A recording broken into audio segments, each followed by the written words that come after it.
আমি যখন দায়িত্ব নেই 2008-এ, তখন অ্যাকচুয়ালি আমাদের কোনো টিমেই ছিল না, ন্যাশনাল টিম কেন কোনো টিমেই ছিল না মেয়েদের ফুটবলে। একদিন 2012-তে আমি বাচ্চু ভাই রুমে গেলাম, তো আমি তখন বাংলাদেশ মহিলা ক্রীড়া সংস্থা জেনারেল সেক্রেটারি। আমরা মহিলা ফুটবল নিয়ে অ্যাকচুয়ালি কাজ শুরু করেছি 2008 সালে, যখন বাংলাদেশ ফুটবল ফেডারেশনের প্রেসিডেন্ট ছিলেন কাজী সালাউদ্দিন।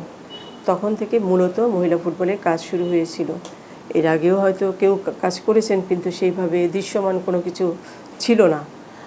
আমি যখন দায়িত্ব নেই 2008-এ, কাজী সালাউদ্দিন সাহেব তখন প্রেসিডেন্ট, উনি আমাকে ডাকেন যে আমাদের ফিফা থেকে ইনস্ট্রাকশন আছে মহিলা ফুটবলটাকে অনেক ভালোভাবে করতে হবে, তো সে কারণে আমরা অর্গানাইজার খুঁজছি। তো আমি তখন বাংলাদেশ মহিলা ক্রীড়া সংস্থা জেনারেল সেক্রেটারি। তো বললো যে আমার মনে হয় যে আপনি এটা ভালো পারবেন, সেই জন্য আমরা চাচ্ছি আপনাকে দায়িত্ব দিতে। তখন কিন্তু আমি কোনো এক্সিকিউটিভ কমিটির মেম্বার না, তখন আমাকে উনি ডাকছিলেন এক মহিলা কমিটির ডেপুটি চেয়ারম্যান হিসাবে। তখন চেয়ারম্যান ছিলেন বাচ্চু ভাই। তো সাউদি ভাই যখন আমাকে বলেন যে মহিলা ফুটবলের সাথে কাজ করার জন্য, এবং উনি আমাকে অর্গানাইজার হিসাবে উনি আমাকে সিলেক্ট করেছেন, তো দেন আমি রাজি হই যে ঠিক আছে, আমি মহিলা ফুটবল নিয়ে কাজ করব। এই শুরু হলো 2008-এ ডেপুটি চেয়ারম্যান, উইমেন্স কমিটির ডেপুটি চেয়ারম্যান হিসাবে যাত্রা শুরু। ঠিক আছে, তো 2008 থেকে 2011 এ পর্যন্ত football just as usual normal চলছে, ওরকম কোনো কিছু না। মাঝে মধ্যে দিয়ে একটা টুর্নামেন্ট খেলা, তাও লোকাল, কোনো ইন্টারন্যাশনাল কিছু না। ঠিক আছে, মাঝখানে শুধু 2010-এ ওই যে এসএ গেমস হয়েছিল, সেখানে পার্টিসিপেট করার জন্য আমি আবারও বলি আপনাকে আর একটু ভালো করে, সেটা হচ্ছে যে 2008-এ যখন আমি দায়িত্ব নিলাম, তখন অ্যাকচুয়ালি আমাদের কোনো টিমেই ছিল না, ন্যাশনাল টিম কেন কোনো টিমেই ছিল না মেয়েদের ফুটবলে। তো 2010-এ ঢাকাতে এসএ গেমস হয়। আমি কিন্তু ওই এসএ গেমসেরও বাংলাদেশ কন্টিনজেন্টের জেনারেল টিম ম্যানেজার ছিলাম। ঠিক আছে, জেনারেল ম্যানেজার ছিলাম বাংলাদেশ, হোল বাংলাদেশের সবগুলো ইভেন্টের জেনারেল ম্যানেজার, জেনারেল কোঅর্ডিনেটর যেটাকে বলা হয়, ছিলাম। তো আমি যেহেতু ফুটবল নিয়ে কাজ করি, ফুটবল পার্টিসিপেট করবে, কিন্তু আমাদের কোনো টিম ছিল না, কোনো ন্যাশনাল টিম ছিল না। তখন আমরা সারা দেশব্যাপী ন্যাশনাল চ্যাম্পিয়নশিপ করে প্লেয়ার বাছাই করে নিয়ে এসে একটা টিম করি, এবং সেই টিম তখন 2010-এ পার্টিসিপেট করে। এই প্রথম মেয়েদের টিম পার্টিসিপেট করলো এসএ গেমসে, এবং আমরা ব্রোঞ্জ পদক পাই। ঠিক আছে, হ্যাঁ, ব্রোঞ্জ পদক পেলাম, এই শুরু। তো আপনারা ছোটন ভাইকে জিজ্ঞেস করবেন, ছোটন ভাই শুরু থেকেই তো ছিল, ছোটন ভাইও আপনাদেরকে একই কথা বলবে যে আমাদের কোনো কিছুই ছিল না, আমরা ন্যাশনাল চ্যাম্পিয়নশিপ করে বাছাই করে প্লেয়ার নিয়ে এসে দেন আমরা একটা টিম বানিয়েছিলাম এসএ গেমসে পার্টিসিপেট করার জন্য। ঠিক আছে, তো যাই হোক, এই আমাদের ওই জায়গা থেকে শুরু করে আমাদের চললো 2011 পর্যন্ত ওই একইভাবে কোনো রকম। ঠিক আছে, তো 2012 সালে একদিন আমি, বাচ্চু ভাই অনেক ভালো ছিলেন, ভীষণ মাই ডিয়ার ছিলেন, আমাকে অনেক আদর করতেন, তো উনি তো অনেক সিনিয়র মানুষ ছিলেন।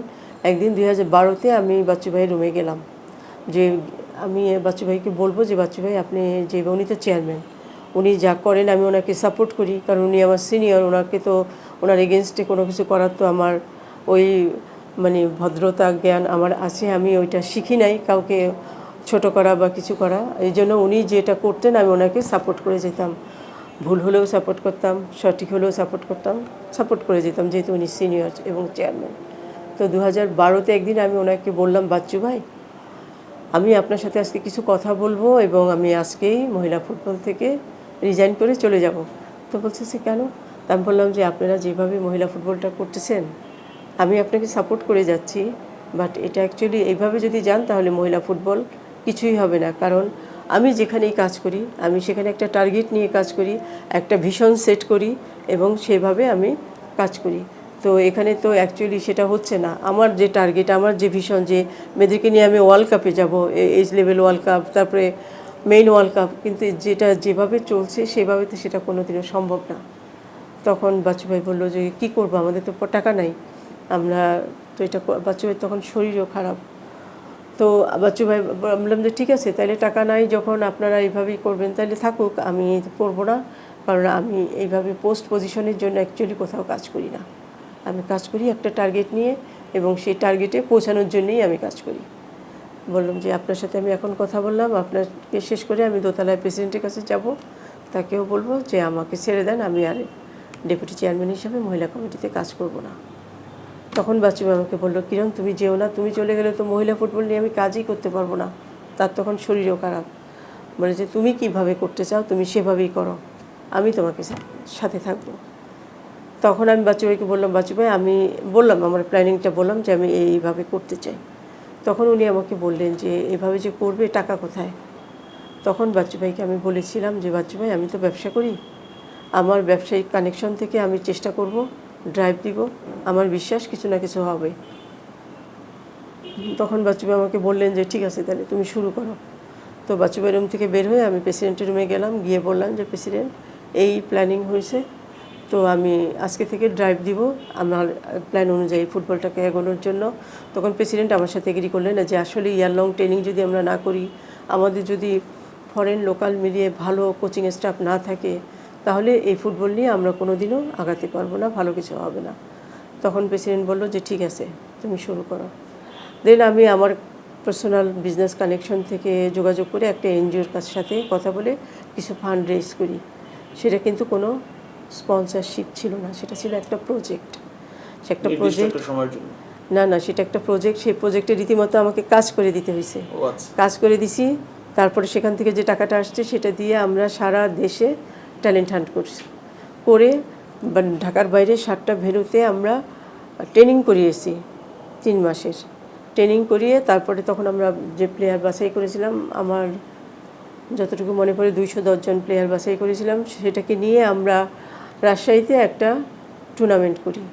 সেই টুর্নামেন্ট থেকে আমরা ফাইনালি 46 প্লেয়ারকে বাছাই করে এই বাফুফে ভবনে ডরমেটরিতে নিয়ে আসি। ওই সময়ের দুই একজন প্লেয়ারের নাম কি বলবেন আপু? ওই বাছাইয়ের একদম প্রথম যে বাছাই ছিল, এই সঞ্জিদা, মারিয়া, কৃষ্ণা, এরাই।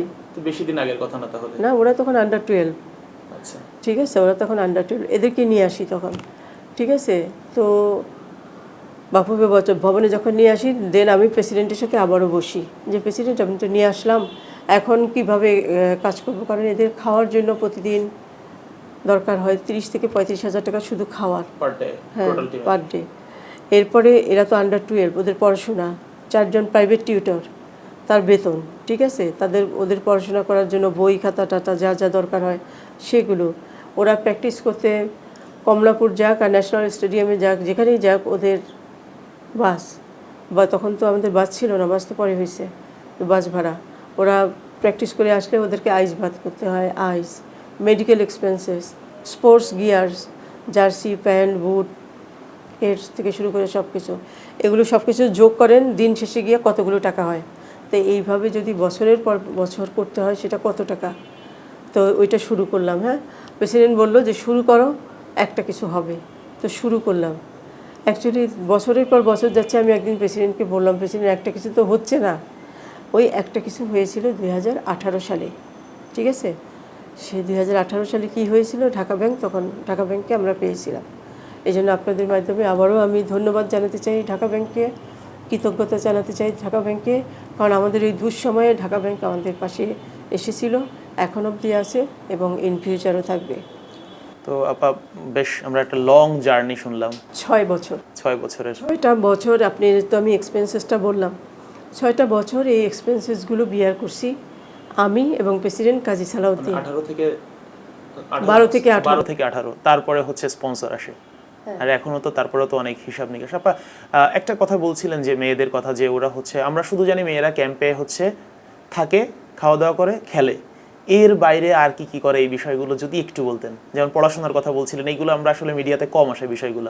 আচ্ছা দেখেন, ওদেরকে তো আন্ডার 12 নিয়ে এসেছি, ওদেরকে আমরা পড়াশোনা করিয়ে ম্যাট্রিক পাস করেছে, ওরা ইন্টারমিডিয়েট পাস করেছে, এবং ওরা যাতে হায়ার ডিগ্রি নিতে পারে, কারণ ওরা তো এখানে সারাক্ষণ খেলার মধ্যে থাকে, ট্রেনিংয়ে থাকে।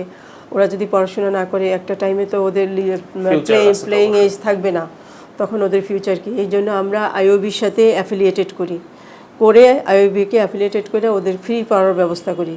এই যে সঞ্জিদা, কৃষ্ণা, মারিয়া, এরা কিন্তু আইওবিতে পড়ে, ঠিক আছে, সম্পূর্ণ স্পন্সর্ড, হ্যাঁ, বিনা পয়সায়। এবং গত বছরের আগের বছর থেকে আমরা আরও 3 বছর আগে থেকে ঢাকা ইউনিভার্সিটিতে যোগাযোগ করে সেখানেও কিছু স্টুডেন্টকে আমরা ভর্তি করি। এই যে ঋতুপর্ণা, ওরা কিন্তু ঢাকা ইউনিভার্সিটি, হ্যাঁ জানি আমি, ওর নাম কি, তাহমিনা, হ্যাঁ, ও আমাদের প্লেয়ার ছিল, এখানে ও ন্যাশনাল টিমে খেলছে। হ্যাঁ, তো এইভাবে ওদেরকে ঢাকা ইউনিভার্সিটিতেও ভর্তি করি, ঠিক আছে। ঢাকা ইউনিভার্সিটিতে বেশ কিছু প্লেয়ারকে আমরা ওই প্লেয়ার কোটায় কথা বলে ভর্তি করি, যাতে করে ওদের পড়াশোনাটা কন্টিনিউ করে। তো এইভাবে অ্যাকচুয়ালি আমাদের লেভেল থেকে ওদের জন্য যা যা করার আমরা সব কিছুই করেছি। কারণ আমরা শুধু নিয়ে এসে ওদেরকে ফুটবলার বানিয়ে ফুটবল খেলে শুধু ফুটবলেই খেলবে তা না, ওদের ফিউচারটা যাতে ভালো থাকে সেটাও আমরা করেছি।